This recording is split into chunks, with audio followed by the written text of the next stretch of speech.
नमस्कार दोस्तों, स्वागत है आपका फिर से एक बार आपके चैनल फायर इन इंडिया में। दोस्तों, आज तक मैंने आपको जितनी भी शेयर मार्केट की स्ट्रैटेजीज बताई हैं वो सब बेस्ड थी स्विंग ट्रेडिंग में, यानी कि अभी खरीदो और जल्दी से बेचो। लेकिन हम लॉन्ग टर्म में कोई स्ट्रैटेजी नहीं कर रहे थे, बिकॉज लॉन्ग टर्म मैंने काफ़ी समय से खुद पर्सनली नहीं किया था इन्वेस्ट। मैं सारा स्विंग ट्रेडिंग में ही इन्वेस्ट करके प्रॉफिट कमा के निकलता रहता था। लेकिन रिसेंटली हमारे श्री महेश कौशिक जी ने एक अमेजिंग स्ट्रैटेजी हमें बताई है, जिसका नाम है फ्री शेयर जनरेशन, जो कि स्विंग ट्रेडिंग यानी कि शॉर्ट टर्म ट्रेडिंग में हमें प्रॉफिट दिलाएगी और हमें लॉन्ग टर्म होल्डिंग भी सिखाएगी और उसका पूरा पूरा फायदा हमें मिलेगा। तो क्या है ये स्ट्रैटेजी? आज का वीडियो उसी के बारे में है। तो मैं डिटेल में आपसे बात करने वाला हूँ हमारे श्री महेश कौशिक जी की स्ट्रैटेजी FSG, जो कि है फ्री शेयर जनरेशन स्ट्रैटेजी। तो दोस्तों, अगर आपने महेश सर का वीडियो नहीं देखा है तो पहले प्लीज उसे देख लें, ताकि आपको पूरी स्ट्रैटेजी अच्छे से समझ में आ जाए। यहाँ पे मैं उसका रिकैप करने वाला हूँ और फिर अपने एनहांसमेंट्स सजेस्ट करने वाला हूँ और वो गूगल शीट आपको प्रोवाइड करने वाला हूँ, जिसको यूज करके आप इस स्ट्रैटेजी को फॉलो कर सकते हैं, ट्रैक कर सकते हैं, इन्वेस्ट कर सकते हैं और पूरा अपना पोर्टफोलियो मैनेज कर सकते हैं इस स्ट्रैटेजी के लिए। तो स्टार्ट करता हूँ मैं रिकैप से, क्या है ये स्ट्रैटेजी। तो सबसे पहले हम चूज करते हैं वो सेक्टर जिसका फ्यूचर हमें बहुत ब्राइट लगता है। अगर हमें लगता है कि पेट्रोलियम का फ्यूचर बहुत ब्राइट है या फिर एरोस्पेस का फ्यूचर बहुत ब्राइट है, सो हम सबकी अलग अलग प्रेफरेंसेस हो सकती हैं डिपेंडिंग ऑन हमने किस तरह से क्या न्यूज़ सुनी है। और काफ़ी सारे सेक्टर्स होंगे जो जनरली सब मानते हैं कि इनका फ्यूचर ब्राइट है। तो सबसे पहले आप वो स्टॉक्स और वो सेक्टर सेलेक्ट करेंगे जिसका फ्यूचर आपको ब्राइट लगता है। थोड़ी देर में मैं आपको बताऊंगा आप कहाँ से ये कर सकते हैं। फिर उस सेक्टर को सेलेक्ट करने के बाद आप उस सेक्टर का सबसे हाईएस्ट नेट सेल्स वाला स्टॉक सेलेक्ट करेंगे, क्योंकि जिसकी सेल्स सबसे ज़्यादा होती है उसमें सबसे ज़्यादा उम्मीद होती है और सबसे ज़्यादा प्रोबेबिलिटी होती है कि वो और ऊपर उठेगा और हमें लॉन्ग टर्म में अच्छे गेन्स दिलाएगा। ये है इसके पीछे रीज़न, सबसे टॉप का नेट सेल्स वाला शेयर सेलेक्ट करने का। एक बार आपने स्टॉक सेलेक्ट कर लिया, मल्टीपल सेक्टर्स में से एक सेक्टर में से एक ही सेलेक्ट करेंगे, लेकिन आप मल्टीपल सेक्टर सेलेक्ट कर सकते हैं और डिफरेंट सेक्टर्स में से आप डिफरेंट स्टॉक सेलेक्ट कर सकते हैं। ओवरऑल आपके पास कुछ 5-10 स्टॉक्स होने चाहिए। फिर आपको क्या करना है, आपको ट्रैक करना है उस स्टॉक का हाईएस्ट हाई, यानी कि जो उसने हाई बनाए हैं उसमें से भी जो हाईएस्ट है वो। और वो किस पीरियड का हम ट्रैक करते हैं, तो हम 2 महीने को इस तरह से स्लॉट में डिवाइड करते हैं जो आप स्क्रीन पर देख रहे हैं। स्लॉट 1 होता है फर्स्ट मंथ की पहली तारीख, यानी कि महीने की पहली फर्स्ट तारीख, उससे लेके 20th तारीख, यानी कि ये पहले 20 दिन। उसके बाद 21st of the same month till 10th of the next month, अगले मंथ की 10 तारीख तक। और तीसरा स्लॉट होता है 11th of the next month to the end of that month. And मैंने इसलिए लिखा है क्योंकि कोई महीना 28 पे, कोई 29 पे, कोई 30 पे, कोई 31 पे। तो डिपेंडिंग ऑन कौन सा महीना पड़ रहा है उसके एंड तक। जरूरी नहीं कि वो एग्जैक्टली 20 दिन हो, वो कम हो सकते हैं, वो थोड़े ज़्यादा हो सकते हैं। कोई बात नहीं, आप इस स्लॉट मेथड को फॉलो करेंगे अपने स्लॉट्स बनाने के लिए। ये इसलिए क्योंकि 20 दिन का जो एवरेज होता है यूजुअली वो हमें काफ़ी अच्छा एक ट्रेंड इंडिकेशन देता है कि किस तरफ स्टॉक ट्रेंड कर रहा है। और अगर वो उसी तरफ और ट्रेंड कर रहा है, उसका हाईएस्ट हाई और ऊपर जा रहा है, यानी कि वो अप ट्रेंड में है, और हाईएस्ट हाई क्रॉस नहीं हो रहा है, यानी कि वो डाउन ट्रेंड में है। तो जब हमने ये 3 स्लॉट सेलेक्ट कर लिए, तो जो भी स्लॉट में अभी आप हैं, से for example first to 20th, तो अगर हम अभी की बात करूं मैं, आज है 10th जुलाई, यानी कि इससे पिछला स्लॉट होता लास्ट मंथ की 11th ऑफ जून से लेके 30th ऑफ जून तक। वो स्लॉट होता, उस स्लॉट का हम हाईएस्ट हाई नोट करते हैं। अभी थोड़ी देर में मैं आपको गूगल शीट में दिखाऊंगा कैसे करते हैं और वो कैसे ऑटोमेटेड है। और इस प्रेजेंट स्लॉट में पिछले स्लॉट का जब अगर हाईएस्ट हाई क्रॉस हो जाए उस स्टॉक का, तो हम उसे खरीद लेंगे। यानी कि हम चाहते हैं वो ऊपर निकले पिछले हाईएस्ट हाई से। अगर नीचे गिर रहा है, नीचे ही रह रहा है, तो हम नहीं खरीदेंगे। जब तक वो ऊपर नहीं आता हाईएस्ट हाई से, हम नहीं खरीदेंगे इस वाले स्लॉट में। अगले स्लॉट में हम फिर से ट्रैक करेंगे कि उसका जो बीत गया स्लॉट है 20 डेज का, उसमें हाईएस्ट हाई क्या था, और अगर वो क्रॉस हो जाता है तो हम उसे खरीदेंगे। और हम शेयर्स को खरीदेंगे मल्टीपल्स ऑफ 25। अगर शेयर सस्ता है तो 25 से ज़्यादा आप 50 शेयर, 75 शेयर, 100 शेयर इस तरह खरीद सकते हैं। शेयर बहुत महंगा है तो 25 शेयर, लेकिन 25 शेयर की मिनिमम की रिक्वायरमेंट है। अभी थोड़ी देर में आगे आपको पता चलेगा क्यों। और फिर हमने खरीद लिया उसको, 25 शेयर खरीद लिए, उसके बाद हम उसे ट्रैक करेंगे 8% प्रॉफिट के लिए।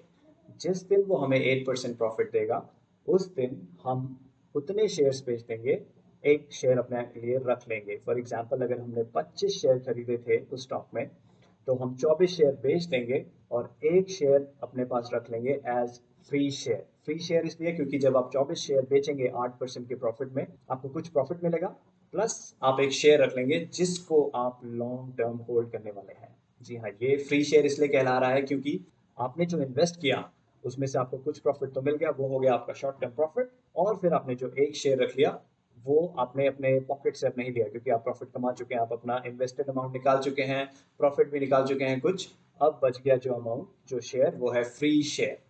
तो इसे फ्री इसलिए भी कह रहे हैं हम क्योंकि इससे हम इमोशंस को डिटैच करना चाहते हैं। क्योंकि होता क्या है मार्केट में, जब तक इमोशंस हमारे शेयर के साथ जुड़े रहते हैं हम बहुत टेंस रहते हैं, वो अभी ऊपर जा रहा है, अभी नीचे जा रहा है, लेकिन जब वो फ्री हो गया यानी हमारे इन्वेस्टमेंट उसमें अब है ही नहीं, जो इन्वेस्टमेंट था वो हम निकाल चुके हैं विद प्रॉफिट, अब जो बचा है वो है टोटली फ्री। तो उसको हम लॉन्ग टर्म इसलिए होल्ड करेंगे ताकि लॉन्ग टर्म में वो कितना हो सकता है, 5 साल, 10 साल, 15 साल बाद वो काफ़ी ऊपर चला जाए। तो धीरे धीरे हम जैसे फ्री शेयर्स उस पर्टिकुलर स्टॉक में एक्यूमुलेट करते रहेंगे। आप थोड़ी देर में देखेंगे एग्जाम्पल में कुछ आपके लिए लेकर आया हूँ, तो उनकी वैल्यू कितनी हो जाती है over a period of time. ठीक है, तो अगर आपने, ये मैंने एग्जांपल दिया 25 शेयर का, अगर आपने किसी में 50 शेयर एक्यूमुलेट कर लिए हैं, उसमें आप 2 शेयर रख लेंगे फ्री और बाकी 48 शेयर बेच देंगे। तो जो भी 25 का 25 का मल्टीपल है, लाइक 25 में एक शेयर रखेंगे, 50 में 2 शेयर, 75 में 3, सो इस तरह से आपके पास जितने भी शेयर हैं आप उतने शेयर अपने पास फ्री में रखते जाएंगे जब जब आप 8% का प्रॉफिट बुक कर रहे हैं उसमें। और उन फ्री शेयर्स को आप तब तक अपनी होल्डिंग में रखेंगे जब तक वो सेक्टर, जब तक वो स्टॉक उस सेक्टर का नंबर 1 स्टॉक है नेट सेल्स के मामले में। अगर कुछ समय बाद जाके वो स्टॉक उस सेक्टर का नंबर 2 या नीचे चला जाता है और कोई और नंबर 1 पे आ जाता है, तो आप अपने सारे शेयर्स बेच देंगे और उस वाले शेयर में मूव कर जाएंगे। जितने भी आपने फ्री शेयर्स एक्यूमुलेट करे थे उसका लमसम खरीद लीजिए उस नए वाले शेयर में जो अब नंबर 1 बन गया उस सेक्टर में, और फिर ये स्ट्रैटेजी आगे चलाइए और एक्यूमुलेट करिए वो वाले शेयर्स के फ्री शेयर्स। इस तरह से होल्डिंग आपको रखनी है। तो एक तरह से हम होल्डिंग को कभी बेच नहीं रहे हैं, कभी उससे एग्जिट नहीं कर रहे हैं। तो दोस्तों, मैंने इस वीडियो को बनाने से पहले अपने चैनल पे एक पोस्ट भेजा था आप सबके लिए कि मैं आपसे क्वेश्चंस कलेक्ट करना चाहता था कि आप क्या जानना चाहेंगे इस वीडियो में जब मैं इसे कवर करूँ महेश सर की स्ट्रैटेजी को, FSG free share generation strategy को। तो कई सारे लोगों ने पार्टिसिपेट किया। जब मैंने इस सर्वे को स्टॉप किया तब तक 90 लोगों के रिस्पॉन्सेज मेरे पास आ चुके थे।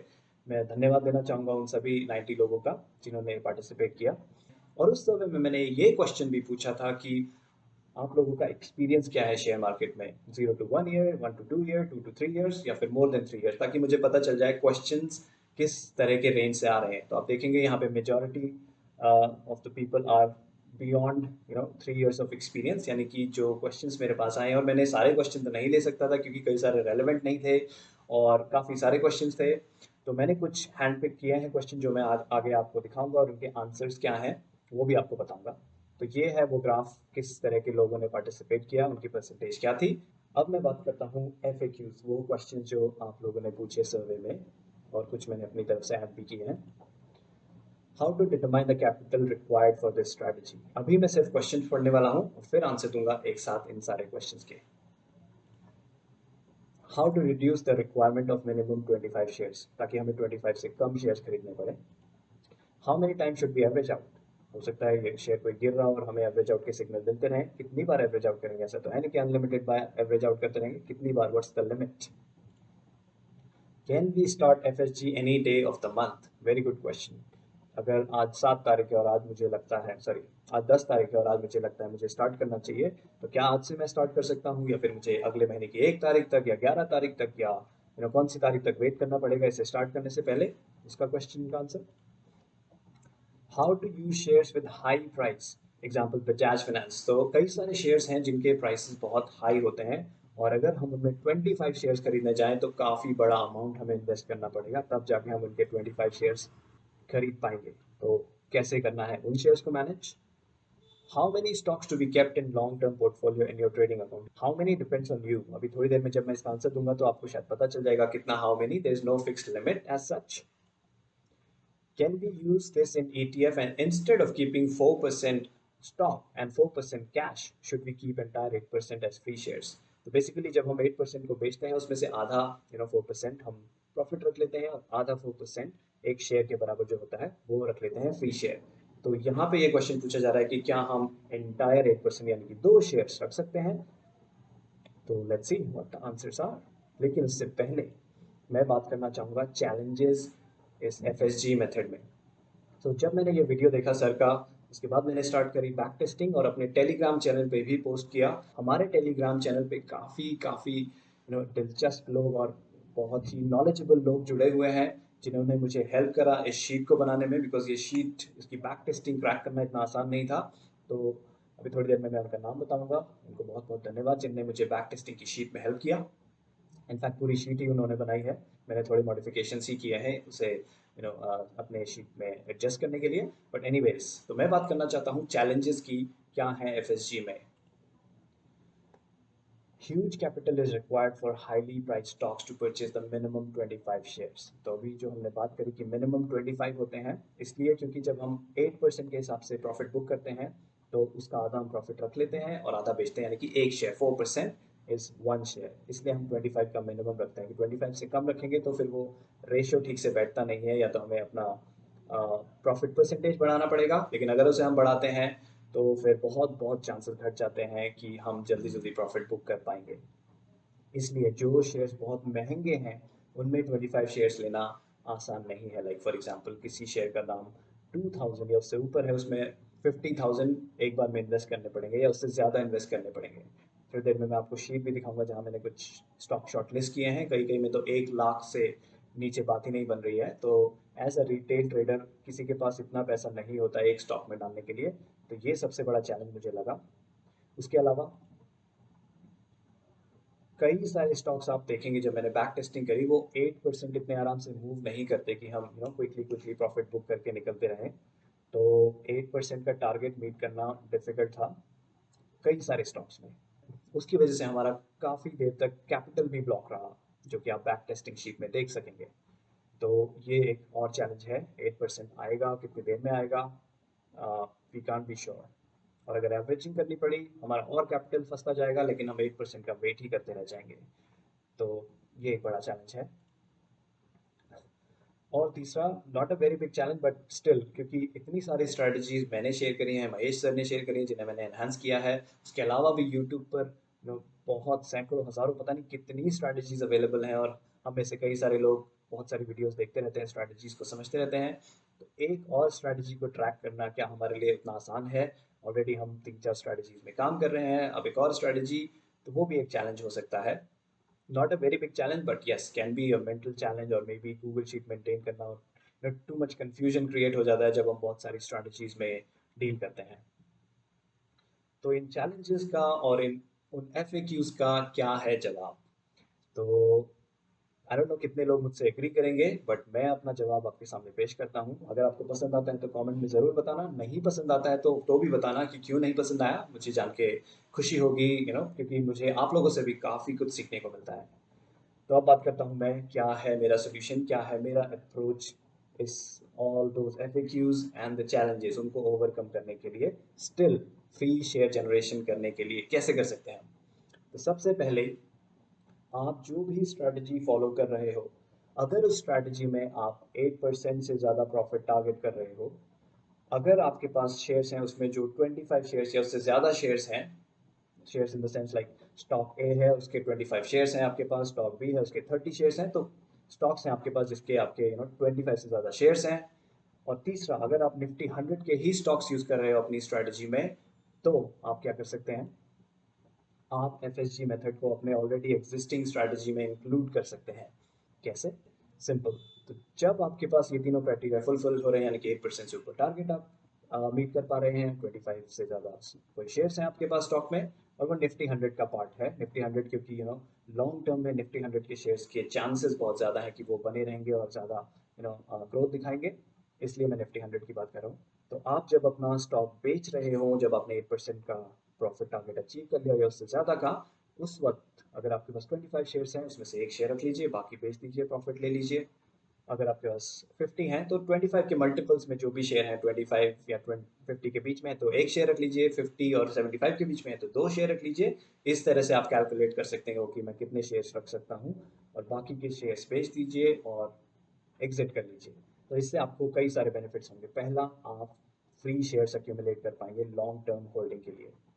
सेकेंड, आप अपनी ऑलरेडी एग्जिस्टिंग स्ट्रैटेजी में ही रहेंगे, कुछ नया नहीं, एक छोटा सा चेंज करना है और एक और शीट बना सकते हैं जहां आप अपने फ्री शेयर्स ट्रैक करेंगे, सिर्फ उनकी वैल्यू जानने के लिए। उन्हें बेचना नहीं है, उनका कोई ऐसा सच टारगेट नहीं होगा, उनको सिर्फ आप ट्रैक करेंगे और लॉन्ग टर्म के लिए होल्ड करके रखेंगे।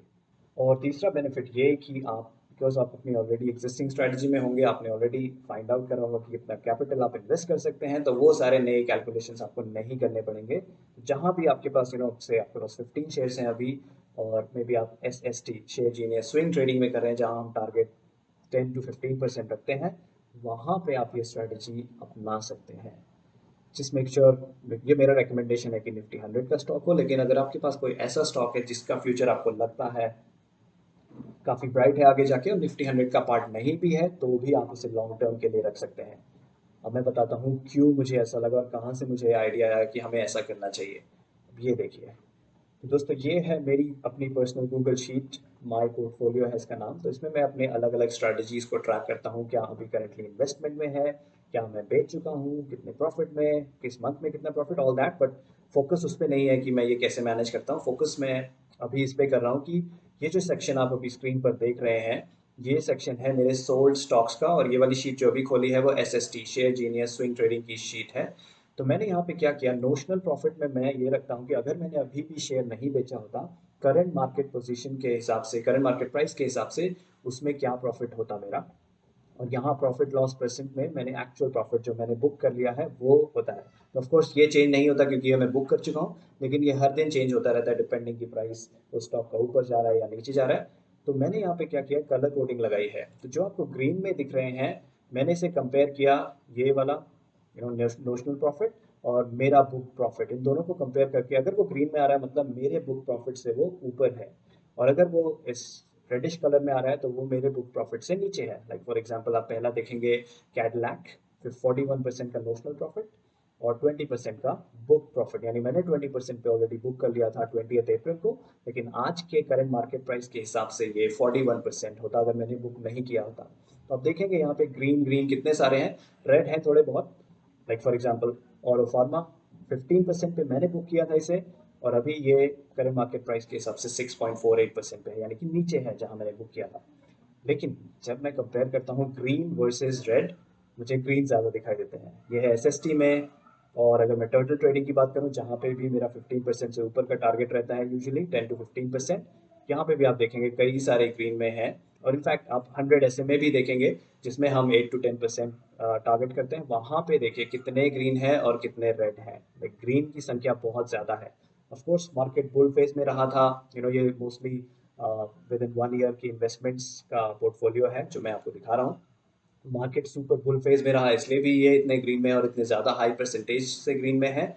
लेकिन over a long period of time, ये तो सिर्फ विद इन 1 ईयर की बात है, लेकिन ओवर अ पीरियड ऑफ से 1 साल 2 साल 4 5 साल बाद जब मैं इसे चेक करूंगा, तो मोस्ट ऑफ द स्टॉक्स मुझे ग्रीन में ही दिखने वाले हैं। यानी कि अगर मैं एक एक शेयर सब में से बचाता हुआ चलता, डिपेंडिंग की अगर 25 थे तो एक शेयर, 50 थे तो 2 शेयर, इन दैट रेशियो अगर मैं बचाता हुआ चलता और अपने पोर्टफोलियो में रखता, तो मुझे और गेन्स मिलते उस स्टॉक में। तो मैंने ये अभी तक नहीं किया क्योंकि मेरे मन में आइडिया इस तरह से आया भी नहीं था, ऐसा कोई पर्टिकुलर स्ट्रैटेजी भी नहीं थी। लेकिन गोइंग फॉरवर्ड मैं ये करने वाला हूँ। तो मैं टॉप सेक्टर की टॉप स्टॉक ना सेलेक्ट करके, क्योंकि उसमें जो चैलेंजेस हैं उसका भी मैं आपको कुछ दिखा देता हूँ। मैंने ये शीट बनाई है आप लोगों के लिए, जिसमें आप बैक टेस्टिंग वगैरह कर सकते हैं। तो ये शीट मैं आपको डिस्क्रिप्शन में दे दूंगा। इसमें मैंने मेथड को समराइज कर दिया कि क्या मेथड हम यूज़ करते हैं, और ये वो वेबसाइट है मनी कंट्रोल जहाँ पे आप वो सेक्टर्स को देख सकते हैं। सेक्टर वाइज हर एक सेक्टर में जाके आप उसकी टॉप की कंपनी देख सकते हैं बाय नेट सेल्स। ठीक है, ऑटोमेटिकली इस शीट में वो पुल हो जाएगा। अगर आप FSG स्क्रीनर में जाएंगे, तो सबसे पहले मैं थैंक यू करना चाहूँगा रमेश चंद्र जी का, जो मेरे टेलीग्राम चैनल में जुड़े हुए हैं और अमेजिंग काम करते हैं वो गूगल शीट पे। इस शीट को जब मैंने देखा, काफ़ी कॉम्प्लिकेटेड शीट थी, यहाँ से वहाँ से काफ़ी जगह से उन्होंने अलग अलग एडवांस फॉर्मूला लगा के ये शीट बनाई है। तो ये बहुत बहुत बढ़िया शीट है, आप इसको यूज़ कीजिएगा जब आपको बैक टेस्टिंग करनी है, क्योंकि मैंने आपको अपना पर्सपेक्टिव बता दिया, लेकिन आप अपने हिसाब से बैक टेस्टिंग करना चाहते हैं तो उसके लिए वो शीट यहाँ पे अवेलेबल है, आप बैक टेस्टिंग कर सकते हैं। अभी बताता हूँ बैक टेस्टिंग के बारे में। तो FHG स्क्रीनर जो कि ये शीट है अभी आप देख रहे हैं, यहाँ पे फॉर्मूलाज लगे हैं ऑटोमेटिकली मनी कंट्रोल की वेबसाइट से। सेक्टर्स को तो कॉपी पेस्ट किया गया है, लेकिन यहाँ पे उस सेक्टर का टॉप का जो अभी स्टॉक चल रहा है वो ऑटोमेटिकली यहाँ पे आ जाएगा, और उसका सिक्योरिटी कोड भी आ जाएगा ताकि आप इस कोड को यूज़ करके गूगल फाइनेंस का फॉर्मूला में लगा सकें। ओके, तो ये है स्क्रीनर वाली शीट। तो आपको मनी कंट्रोल पे जाके ऐसे एक एक करके सेक्टर में क्लिक क्लिक करके नहीं करना पड़ेगा, जो इनिशियली मैंने किया जब मैं ये शीट बना रहा था, अपने स्टॉक्स को स्क्रीन कर रहा था। लेकिन आप यहाँ से फटाफट देख सकते हैं कौन सा स्टॉक आप चुनना चाहते हैं। सारे सेक्टर्स हैं और उनके टॉप शेयर्स यहाँ पे अवेलेबल हैं एक ही जगह पे। कई कई जगह गूगल फॉर्मूला टाइम लगाता है, लाइक NA अगर आपको दिखे तो वो आप मैनुअली जाके उस वेबसाइट से देख लीजिए, लेकिन most of the stocks are here. तो आप एक सेक्टर सेलेक्ट कर लीजिए, उसमें से स्टॉक सेलेक्ट कर लीजिए, और अपने सेलेक्टेड स्टॉक को आप सेलेक्टेड स्टॉक वाली शीट में मूव कर सकते हैं। सेक्टर का नाम यहाँ रख सकते हैं ताकि आपको पता हो कौन से सेक्टर का वो है, उसका कोड यहाँ पे रख लीजिए। और नेट सेल्स अगर आप उसे भी ट्रैक करना चाहते हैं, ये ऑप्शनल है, वो आप मनी कंट्रोल वेबसाइट से पुल कर सकते हैं। और यहाँ पे आपको डालना है पिछला पीरियड, जो पीरियड निकल चुका है जिसे हम ट्रैक करना चाहते हैं 20 डे हाई के लिए। तो अभी 10 जुलाई है, इस पीरियड में अगर मुझे कोई परचेस करना है वो बेस्ड होगा पिछले स्लॉट के आधार पे। तो पिछला स्लॉट था 11 जून से 30 जून तक। तो वो डेट जैसे ही आप यहाँ पे डालेंगे फ्रॉम एंड टू, ऑटोमेटिकली यहाँ पे उस रेंज का हाईएस्ट हाई आ जाएगा, फॉर्मूला लगा हुआ है उसके लिए। CMP करंट मार्केट प्राइस इस स्टॉक का।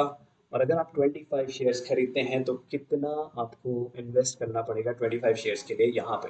तो ये जो पर्पल में आप देख रहे हैं, मेरा पर्सनली मैं 20,000 तक एक बार में इन्वेस्ट करने को रेडी हूँ, इसलिए इस शेयर तक ये 20,000 की रेंज में आ रहा है। इनफैक्ट ये भी आ जाएगा, थोड़ा सा ही ऊपर है। लेकिन उसके बाद आप देखेंगे 25 शेयर खरीदने के लिए ये जो स्टॉक्स हैं, ये मैंने पर्सनली सेलेक्ट किए थे डिफरेंट सेक्टर से, जो मुझे पसंद आ रहे थे सेक्टर्स। लेकिन उनके जो वन टाइम इन्वेस्टमेंट जो है रिक्वायर्ड, लाइक इसमें आप लास्ट वाले में देखेंगे बजाज फाइनेंस, जो मुझे काफ़ी पर्सनली पसंद है, 1,56,000, which is a huge amount. क्योंकि अगर मैं आज इसे खरीदता और बजाज फाइनेंस 8% इतने आराम से मूव भी नहीं होता है, तो मैं अपना वो कैपिटल ब्लॉक कर बैठूंगा। तो वो मैं नहीं चाहता था, इसलिए यहाँ पे मैंने टॉप वो रख लिया स्टॉक्स जो विद इन 20,000 हैं अगर आप 25 शेयर्स खरीदते हैं तो। इस कॉलम में आप देख पाएंगे difference between current market price and last slot high, ताकि आपको पता रहे कि अभी डिफरेंस कितना है लास्ट स्लॉट हाई से, कितना दूर है करंट मार्केट प्राइस। क्योंकि अगर आप GTT फैसिलिटी यूज़ करने वाले हैं ऑर्डर प्लेस करने के लिए, तो आपको ये बता देगा कि कितनी दूर है अभी आप। फॉर एग्जांपल ये 14% ऑलरेडी ऊपर निकल चुका है, तो इसमें GTT ऑर्डर आप प्लेस नहीं कर सकते, जो आपको नेगेटिव में दिख रहे हैं। और ये -25% नीचे है, तो इसे ऊपर आने में टाइम लगेगा। तो यहाँ भी GTT ऑर्डर बनाया तो कुछ काम नहीं आने वाला। तो जो भी 0 to 5% की रेंज में है वो ग्रीन में आपको यहाँ दिखेंगे, आप उनमें GTT ऑर्डर्स लगा सकते हैं। और जब GTT ऑर्डर बनाएं, आप GTT ऑर्डर क्रिएटेड यहाँ पे डाल दीजिए, किस प्राइस पे आपने GTT ऑर्डर लगाया है और किस क्वांटिटी 25, 50 क्या क्वांटिटी में लगाया है। और मनी नीडेड यहाँ पे अपने आप आ जाएगा। अगर आप जो भी क्वांटिटी डालते हैं, आप GTT प्राइस डालते हैं, वो यहाँ पे बता देगा आपको कितना पैसा लगाना पड़ेगा या लगा रखा है। ठीक है, और इन्वेस्टेड कॉलम में आपके वो शेयर्स आ जाएंगे जो ऑलरेडी आपने खरीद लिए हैं। ये कहाँ से ट्रैक हो रहे हैं, ये आ रहे हैं इन्वेस्टेड शीट। तो एक बार आपका GTT ऑर्डर ट्रिगर हो गया या फिर आपने स्टॉक खरीद लिया जो वो क्राइटेरिया को फुलफिल करता है, आप उसे इन्वेस्टेड में मूव कर सकते हैं, ताकि आप सिर्फ अपने इन्वेस्टेड शेयर्स को देख सकें, उनका परफॉर्मेंस कैसा हो रहा है वो आप यहाँ देख पाएंगे। तो ये जो ऑरेंज कलर में हेडर्स हैं, यहाँ पे आपको सिर्फ वैल्यूज डालनी है, बाकी के सारे फॉर्मूला लगे हैं। सेल टारगेट में भी आपको, आप अगर आप 8% से चेंज करके कुछ बढ़ाना चाहते हैं, घटाने का कोई फ़ायदा नहीं है, क्योंकि फिर वो एक शेयर फ्री शेयर रखने में आपको प्रॉपर प्रॉफिट नहीं आएगा। ठीक है, बट आप चेंज करना चाहें तो कर सकते हैं यहाँ पे। तो यहाँ पे आपका ट्रैक हो जाएगा कि कौन कौन से शेयर्स अभी करेंटली आप होल्ड कर रहे हैं, और बेस्ड ऑन दैट यहाँ पे वो इन्वेस्टेड में ऑटोमेटिकली फॉर्मूला लगा है वो पुल हो जाएगा। और जो भी है वो कलर भी चेंज हो जाएगा, जो भी आपके करेंटली इन्वेस्टेड हैं वो कलर यहाँ पे ऑटोमेटिकली चेंज भी हो जाएगा। ये कंडीशनल फॉर्मेटिंग लगी है इसमें। उसके बाद जब आप 8% टारगेट अचीव कर लेते हैं, उस शेयर को इन्वेस्टेड से उठा के सोल्ड पे डाल दीजिए, ताकि अलग से आप अपना सोल्ड का डेटा, जो आप बेच चुके हैं उसका डेटा ट्रैक कर पाएँ, कितना प्रॉफिट हुआ, कितना लॉस हुआ, ऑल दैट थिंग। फिर एक और शीट है फ्री शेयर्स, बिकॉज ये फ्री शेयर सिर्फ हम ट्रैक करेंगे कि किस किस स्टॉक में हमने कितने फ्री शेयर्स एक्यूमुलेट कर लिए हैं। और यहाँ पे बस हम सिर्फ वैल्यू देखने आएंगे, यहाँ पे हमें कुछ खरीदने बेचने का कुछ ट्रैकिंग नहीं करना है। यहाँ पे सिर्फ जैसे जैसे आप फ्री शेयर एक्यूमुलेट करते जाएं यहाँ उसका वैल्यू बढ़ाते जाएं और करंट मार्केट प्राइस के हिसाब से वो आपको फ्री शेयर की मार्केट वैल्यू बताता रहेगा। सिर्फ ये ट्रैकिंग के लिए यूज़ होगा और इसे आप सिर्फ महीने 2 महीने में एक बार देखना, बार बार मत देखना, बुरी आदत पड़ जाएगी। हो सके तो 6 महीने में एक बार देखना। ये सिर्फ आपकी ट्रैकिंग के लिए है। अब बात करता हूँ सबसे इम्पोर्टेंट बैक टेस्टिंग की, क्योंकि बिना बैक टेस्ट किए हम किसी स्ट्रैटेजी को समझ नहीं सकते। जूम आउट कर देता हूँ ताकि हम पूरी शीट एक साथ अच्छे से देख पाए। ठीक है, तो बैक टेस्टिंग के लिए अगेन ये शीट बनाई हमारे प्रिय रमेश चंद्र जी ने, थैंक यू अगेन। तो इस शीट को मैंने थोड़ा सा मॉडिफाई कर दिया है रमेश चंद्र जी, आप होप यू डोंट माइंड, ताकि ये थोड़ा इजी हो जाए वाइडर ऑडियंस के लिए। तो यहाँ पे आपको स्क्रिप्ट डालना है एनएससी के साथ, एनएससी कोलन और फिर एचडीएफसी बैंक या जो भी आप स्टॉक को ट्रैक करना चाहते हैं। उसके बाद यहाँ पे आप डेट डाल सकते हैं किस दिन से ट्रैक करना चाहते हैं। तो ये अप टू 5 ईयर्स आपको ये शीट दे देगी। तो पिछले आज से लेके पिछले 5 साल तक अगर आप डेट डालते हैं तो वो डेटा आ जाएगा और आप ट्रैक कर पाएंगे। 5 साल से ज़्यादा डालेंगे तो ये शीट अभी उस हिसाब से नहीं डिज़ाइन की गई है, लेकिन बैक टेस्टिंग के लिए 5 साल मेरे हिसाब से काफ़ी है। तो आप वो डेट डालिए। टारगेट आप यहाँ पे डाल सकते हैं लेकिन 8% पे ही रखिए, क्योंकि as per strategy 8% is the minimum that we are going to target. ठीक है, उसके बाद फिर ये शीट यहाँ क्वांटिटी भी आप डाल सकते हैं, because H D F C है, महंगा शेयर है तो 25 होगा, लेकिन कोई सस्ता शेयर हो लाइक जी लर्न या फिर कोई और शेयर, उसमें 25 से अगर 50 के बनता है, आपकी रेंज में आता है तो आप 50 कर सकते हैं या और बढ़ा सकते हैं डिपेंडिंग ऑन कि वो उसका प्राइस क्या है या क्या रहा हिस्टोरिकली। यहाँ पे आप वो क्वांटिटी डाल सकते हैं कितने आप खरीदना चाहते हैं एक बार में। उसके बाद ये शीट ऑटोमेटिकली आपका डेटा पुल करेगी और जहाँ जहाँ क्राइटेरिया फुलफिल होता है यहाँ पे आ जाएगा H B triggered, high buy triggered. Okay, और कितने पे ट्रिगर हुआ, क्या एवरेज प्राइस चल रहा है, क्या क्वांटिटी परचेज हुई, कितना अमाउंट इन्वेस्ट हुआ, सब कुछ ऑटोमेटिकली आ जाएगा। आपको मैनुअली कुछ नहीं डालना है, इनफैक्ट डेट भी आ जाएगी कि किस दिन आपका टारगेट मीट हुआ। ठीक है, और उसके हिसाब से यहाँ पे टोटल कितने फ्री शेयर जनरेट हुए over the period of time, आप नीचे जाएंगे और सबको ऐड करेंगे तो वो आएगा। मैंने मैक्स निकाल दिया क्योंकि हम बेचते ही नहीं है, तो जो भी मैक्स वैल्यू इस कॉलम में है वो हमारे फ्री शेयर्स हैं। और फ्री शेयर की वैल्यू क्या है, उन शेयर्स को मल्टीप्लाई कर दिया करंट मार्केट प्राइस से 66,000। और हमने जो अर्निंग करी होती है शॉर्ट टर्म में, जब हम 8% में से 4% रख लेते हैं, 4% का एक शेयर ले लेते हैं, तो वो जो 4% की प्रॉफिट है स्विंग ट्रेडिंग का प्रॉफिट, वो अमाउंट कितना होता है इन 5 सालों में। इनफैक्ट ये 4.5 साल ही है जो डेटा आप देख रहे हैं। तो यहाँ पे आपको वो मिल जाएगा। और कुछ मैंने इसमें ऐड किए हैं, मैक्स क्वांटिटी परचेज्ड। जब तक वो 8% मीट नहीं होता, ये शीट ऐड करती रहती है, एवरेज आउट कराती रहती है ऑटोमेटिकली। लाइक आप नीचे जाए, यहाँ पे 25 में मीट हो गया, या सॉरी यहाँ 50 में मीट हुआ। जब 50 खरीदा तब जाके 8% टारगेट मीट हुआ और बेच दिया। फिर नेक्स्ट ट्रिगर का इसने वेट किया शीट ने, फिर यहाँ 25 में खरीद लिया, फिर और एवरेज हुआ, फिर बिक गया। लेकिन और नीचे जाएंगे तो आप यहाँ देखेंगे यहाँ 125 यानी कि 5 बार खरीदा। तो यहाँ मैंने हाईएस्ट ट्रैक कर लिया है कि क्या कितनी क्वांटिटी एक्यूमुलेट करनी पड़ी, वो था 450 शेयर्स एक्यूमुलेट करने पड़े। और अगर हम उसे 25 से डिवाइड कर दें यानी कि 18 टाइम्स इसको हमें एवरेज आउट करना पड़ा उस 8% टारगेट को अचीव करने के लिए। क्योंकि जैसे जैसे शीट, कई शेयर्स में ऐसा होगा कि लगातार प्राइस गिर रहा है तो बहुत बार एवरेज आउट करवाएगा, और लगातार प्राइस बढ़ रहा है तो एवरेज आउट कराएगा, और उसका 8% टारगेट भी साथ में ऊपर ऊपर मूव होता रहेगा, इसलिए इतनी बार एवरेज आउट करना पड़ा यहाँ। और मैक्स अमाउंट कितना इन्वेस्ट करना पड़ा इतनी एवरेजिंग के बाद, 5,34,000 in H D F C bank. तो इन सभी वजहों से मैंने वो चैलेंजेस और वो एफ आपको दिखाए कि ये सारे मेन चैलेंजेस मुझे लगे बड़े स्टॉक्स में और कुछ और स्टॉक्स में। तो मैंने कई सारे कुछ कॉमन स्टॉक्स टेस्ट किए, उनके रिजल्ट्स मैं आपको यहाँ दिखाता हूँ। एच डी एफ सी का ऑलरेडी हमने देख लिया। एस बी आई का हम 42 शेयर्स जमा कर पाए होते इन 4.5 ईयर्स में, उसकी करेंट वैल्यू होती 17,000 और हमारा स्विंग ट्रेडिंग का प्रॉफिट होता 11,000। मैक्स हमें एक टाइम में इन्वेस्ट करना पड़ा 1,27,000 और 18 टाइम्स इसमें भी एवरेजिंग करनी पड़ी। N I I T limited में हमें 8 टाइम्स एवरेजिंग करनी पड़ी और मैक्स था 24,000 which is fair, very fair. और 40 शेयर्स हमने फ्री में एक्यूमुलेट किए होते और 12,000 उसकी अभी करंट वैल्यू होती, तो ये अच्छा रिजल्ट रहा है एनआईटी में। आईओसी में 28 टाइम्स एवरेज आउट करना पड़ता, टोटल इन्वेस्ट हो जाते 93,000 और 8 फ्री शेयर्स आए होते अभी तक। क्योंकि जो लास्ट का, अगर आप खुद से बैक टेस्टिंग करेंगे सेम पीरियड के लिए, तो जो लास्ट का इसका वो था वो प्रॉफिट बुक हुआ ही नहीं जब तक ये 28 टाइम्स अभी भी एवरेज आउट हो ही रहा था, क्योंकि आईओसी का प्राइस बहुत ज़्यादा गिरा है। इन पिछले 4 साढ़े 4 सालों में, इसलिए इतनी बार एवरेज आउट करने के बाद भी हम सिर्फ 8 ही शेयर एक्यूमुलेट कर पाए। लेकिन जब ये प्राइस और ऊपर उठेगा, ऑफकोर्स वो सारे शेयर्स 8% पे बिकेंगे और खूब सारे फ्री शेयर्स हमारे पास आएंगे, लाइक 28 शेयर्स और आएंगे, और फिर ये फ्री शेयर की वैल्यू भी बढ़ जाएगी। लेकिन फिलहाल जो 4.5 सालों में हुआ उसका ये क्विक रिकैप मैंने आपको इन 4 शेयर्स में दिखा दिया है। बाकी की बैक टेस्टिंग आप खुद कर सकते हैं। ये शीट का लिंक मैं आपको डिस्क्रिप्शन में दे दूंगा, उसकी एक कॉपी बनाइए और फिर टेस्टिंग कीजिए। मेरी शीट का एक्सेस मत मांगिएगा, वो मैं नहीं दे सकता। तो कॉपी बनाना बहुत सिंपल है, कंप्यूटर में इसे खोलिए, फाइल में जाइए और मेक अ कॉपी पे क्लिक कीजिए और कॉपी बना सकते हैं। अगर आपको ये फाइल मेन्यू नहीं दिख रहा है कंप्यूटर में, हो सकता है वो हिडन हो। यहाँ पे देखिए, ये हाइड हो गया इसलिए मुझे फाइल नहीं दिख रहा है। तो अनहाइड करने के लिए जस्ट यहाँ पे राइट हैंड साइड में क्लिक कीजिए, आपका ये मेन्यू अनहाइड हो जाएगा और आप कॉपी कर सकते हैं। उसके बाद अपनी शीट में जो मर्जी वो कीजिए। So coming back to my PowerPoint, एक चीज़ याद रखिएगा, तो आप किसी भी स्ट्रैटेजी से फ्री शेयर एक्यूमुलेट करें, ये याद रखना बहुत ज़रूरी है कि वो फ्री शेयर्स हैं। फ्री शेयर होने का मतलब है उनमें हमारी अब कोई इन्वेस्टमेंट नहीं है, वो सिर्फ हमारे पास फ्री में अवेलेबल है। तो लॉन्ग टर्म होल्डिंग में वो ऊपर जाए नीचे जाए, उससे हमें इमोशंस को नहीं अटैच करना है। ये नहीं कि आपने थोड़े समय में देखा हो इसमें 10% प्रॉफिट आ रहा है, बुक करके निकल लो, नहीं। वो स्ट्रैटेजी, वो माइंडसेट आपको फ्री शेयर्स के लिए छोड़ना पड़ेगा। वो स्विंग ट्रेडिंग के लिए आप ठीक है, बिल्कुल अप्रोप्रिएट है, लेकिन इन FSG long term holding shares के लिए नहीं। उनको लॉन्ग टर्म में होल्ड कीजिए। कई सारे शेयर्स तो डिविडेंड पेइंग होंगे, आपको छोटे छोटे डिविडेंड्स भले ही आए लेकिन आते रहेंगे कंटिन्यूसली।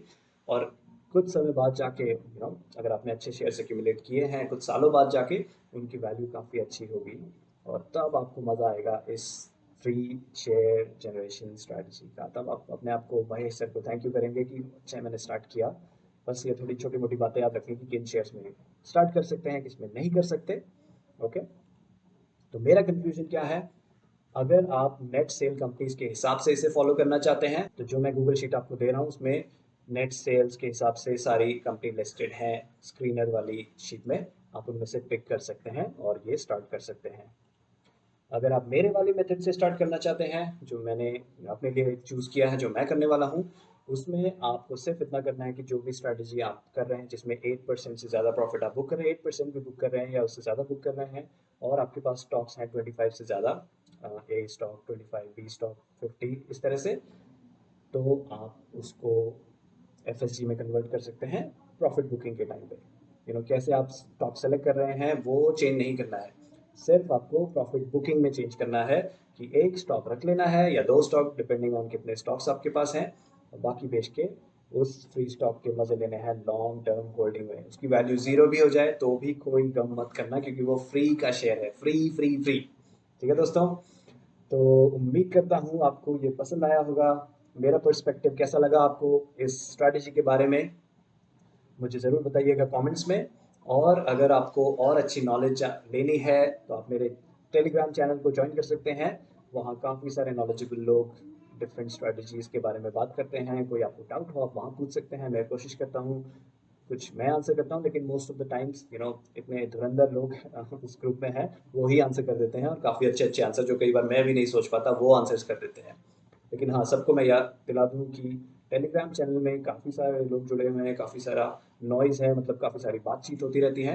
तो प्लीज़ थोड़ा ध्यान रखिएगा किस स्ट्रैटेजी को आप फॉलो करना चाहते हैं। हर एक स्ट्रैटेजी के पीछे मत भागना। कुछ 2-4 स्ट्रैटेजी, अगर आपके पास ज़्यादा कैपिटल है, कम है तो 2 स्ट्रैटेजी, और बहुत कम है तो एक स्ट्रैटेजी सेलेक्ट कर लीजिए जिसको आप फॉलो करेंगे। अगर मुझे आपको सलाह देनी हो किसी एक स्ट्रैटेजी को जो एवरग्रीन है, तो मैं डार्वस बॉक्स को नंबर 1 स्ट्रैटेजी पे रखूँगा। वो आप यूज़ कीजिए। गिरते हुए मार्केट, बढ़ते हुए मार्केट, वो हर जगह अच्छी ही चलती है। पेशेंस हर स्ट्रैटेजी में आपको चाहिए ही होगा। कभी कभी स्टॉक्स नहीं चलते हैं काफ़ी समय तक, पेशेंस ज़रूर रखना। तो मेरा एक वीडियो है, स्ट्रैटेजी कोई भी हो, क्या कर रहे हैं आप, लेकिन वो वीडियो अगर आपने देख लिया तो आपको ओवरऑल समझ में आ जाएगा कि आपको क्या करना चाहिए और क्या नहीं करना चाहिए जब आप शेयर मार्केट में एंटर कर जाते हैं। तो उसका लिंक मैं आपको यहाँ दे दूँगा कार्ड्स में, आप वो वीडियो भी ज़रूर देखना। तो दोस्तों, आपसे फिर से मिलूँगा अगले वीडियो में। Thank you very much. नमस्कार।